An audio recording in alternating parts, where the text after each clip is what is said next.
What a way to close out the year. I'm John Renton with my review of AEW Rampage New Year's Smash. Okay, before I dive into this review though, I will address the stuff said by Tony Khan and the fallout and all that in a separate video. Let me know your thoughts on this show in the comments, please. And since this was a taped Rampage, obviously very few of the Rampage episodes have been live, I will say this is one of the better editions, especially that women's match. For good, bad, or indifferent, it definitely got people talking. Excalibur, Shivani, and Ricky Starks, almost said Tony Starks on commentary. Tony Stark on commentary would be pretty interesting. In fact, Robert Downey Jr. doing wrestling commentary, damn it, I need to see that now. Maybe not in the Dr. Dolittle voice that he did, but maybe in his Sherlock Holmes voice, maybe him wearing the Iron Man gear. I don't goddamn know. Robert Downey Jr. is a fascinating individual that overcame addiction, and my god, he's one of the biggest box office stars in the world. Just ignore the Doolittle movie. Anyway, enough about movies. Let's talk about Rampage. So, Darby with Sting. Sting! Had to do that one more time in this year. Versus Anthony Bowens with Max Caster. Caster did have a couple funny lines for his rap. He did say, Darby, he's just a little prick like the booster shot. And that Bowens is going to beat Sting's. He's going to put his ass away like Elaine Maxwell. That was some pretty good stuff because occasionally, Caster will get off some good raps, and then he'll do the one that he didn't really apologize for and got him in a bunch of hot water, and maybe they shouldn't have fucking done that at all, and they should have just said, hey, we filmed this, it was a bad idea, and we're going to do all this, and maybe somebody need to go to the same sensitivity training that Caster did. Somebody right at the top. But again, more on that in another video. So, the crowd was up for Darby, obviously, as you would expect.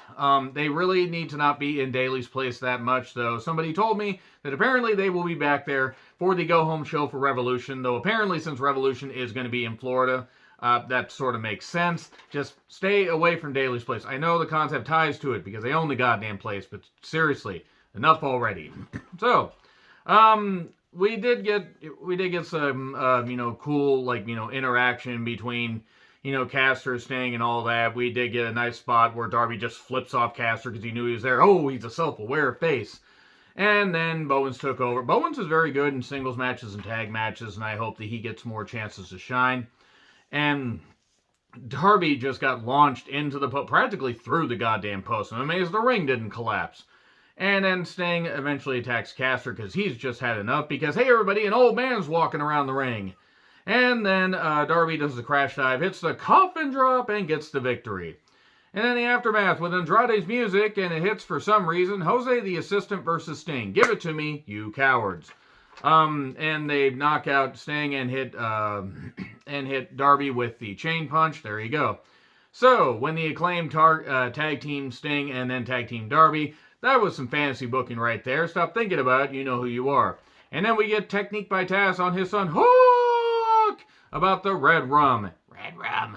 But it's great to see that they're still keeping this whole thing going with Hook while not building and, pushing Hook to the ceiling way too quickly. You don't want a Hook on the ceiling because then you're going to wonder how the fuck did the killer from I Know What You Did Last Summer get there. So, Anna Jay and Ty Conte versus Penelope Ford and the Bunny in a street fight, and they brought toys to use on each other. I saw that quote going differently in my head. I'm going to say right now, I'm not usually a fan of hardcore matches, death match. This wasn't necessarily death match stuff. And yeah, I've shit on the stuff Nick Gage did. And I've shit on some of the stuff. Sometimes I don't mind when, they have the women getting these blood feuds. Literally in this case, because my god, there was a lot of blood. Oh no, mother, blood. Blood. Good old Psycho. I need to rewatch that. My favorite Hitchcock movie, in case you wanted to know, in case you cared. So this, I haven't really cared for how they've been continuing this feud forever, literally forever. I think I had 3 birthdays in the amount of time that this feud has been going on, off and on, and off and on, do, and off and on, do. Anyway, I will say that the women killed it. They also almost killed each other, especially that moonsault where it's like, I am the table, and man, that was vicious. Ty Conte's face just got smashed there by Penelope Ford's knees. The women took it seriously and beat the shit out of each other, and they were certainly laying the stuff in. So, did I love this match? I certainly loved the effort. I'm not going to say I hated it. I can certainly say I appreciated the efforts, and, I would definitely take this over the Cody Andrade match, because, the women actually, putting in the effort here, and Cody not literally lighting his own back on fire. Surprise, it was me running the slide. Now I'm over here. You guys get that reference? I love you guys. The women did a whole bunch of shit to each other, pulled out a whole bunch of furniture. Why all that furniture and all that stuff was underneath the ring, who the fuck knows? The bunny was bleeding. Penelope did say, "Oh, you're bleeding, but you're still beautiful." A busted bunny. And man, I never thought that I would be able to see on network television 4 dirty blondes top, brutalize, fist, pound each other, grind down on each other, just slam into each other, scissor each other from behind, everything. I never thought I'd be able to see this on network television. I usually have to go to different kinds of websites to see this. Always delete your search history and use the proper firewall, not the Harrison Ford movie firewall. Let's just ignore the fact that that ever happened. Like we want to ignore the fact that Indiana Jones 4, where everybody got on the floor and worshipped the dinosaur that was Indiana Jones, because Harrison Ford at that point was older than dirt. And then when we got to The Force Awakens, he looked like he literally wanted to be anywhere else. Enough about the aging actors. Let's get back to this, almost said movie. It actually almost was like a movie. A messy movie. The second bloodiest and messiest fisting action that I've seen between 4 dirty blondes. You don't want to know about the first. And if you do, just search it out. You'll probably be unfortunately surprised by what you find. Or maybe you'll be pleasantly surprised. I don't care. So yeah, they were bleeding like crazy. Ty was bleeding after a bottle to the head. There were chair bumps, there were more tables. This was just insane. It was absolute insanity. These women, but I really hope they got a bonus because they busted each other up like crazy. So at one point they brought out, the thumbtacks. And then Allie landed in them after a superplex. How tacky of her. Okay, I tried. And there was a Gotch style pile driver through the table with a chair on it. Why not? Why not at this point? And then, I think, Allie, well, the bunny, whatever you want to call her, she had the nooks ready, and then she slipped. She either slipped in the tacks or she got surprised, because Anna Jay pulled out the Cactus Jack special with the barbed wire around and everything, and decided to do the Queen Slayer. And that's the second most pointy scissoring from behind that I've seen. That, I'll tell you right now, if Benoit had done that, Nancy wouldn't have even been able. Moving on from that, she got the victory by just destroying Allie's neck and everything, and just getting her to tap out right on the barbed wire, by the way. So yeah, I can't necessarily say that it was one of my favorite matches of the year.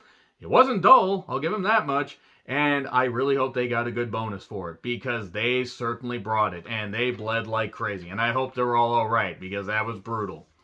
So, Dynamite, Danielson versus Page 2, Electric Boogaloo, MJF in action, Ruby versus Jade in the TBS Women's Championship Final. And we get Malachi versus Pillman Jr., AEW Tag Title match, Lucha Bros versus Jurassic Express, which will have Jurassic Express lose, and Christian Cage will turn on Jungle Boy. Because why not? Why not?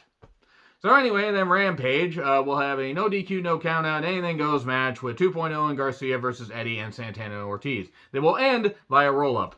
Watch it end via roll-up, because fuck it. So, there were a lot of boos for Cody. Man, that roar from the crowd and all the boos getting loud. There were some Let's Go Cody sucks chants for Ethan with Sky versus Cody with Dan Lambert, the sheepish lion Dan Lambert. It was a TNT Championship match. I didn't care. I didn't care one bit. I'm not saying the effort wasn't there, just didn't care at this point.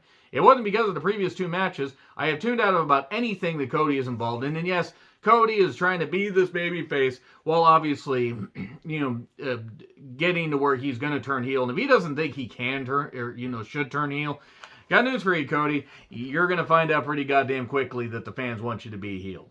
Him being TNT champion isn't really going to do anything. They might go with the interaction where Hook slapped him and maybe they hotshot Hook to it, but hopefully they don't.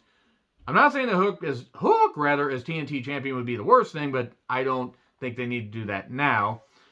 So it was what it was. We got action where Arn was trying to get Sky off of Cody outside.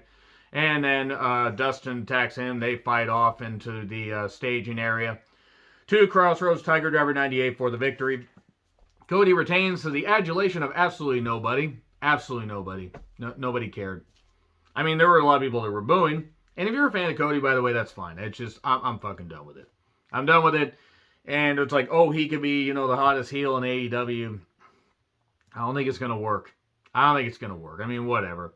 Cody and Brandi might as well lean into the fact that, like, about 95% of the people watching don't fucking like them because they're disingenuous idiots and not very smart.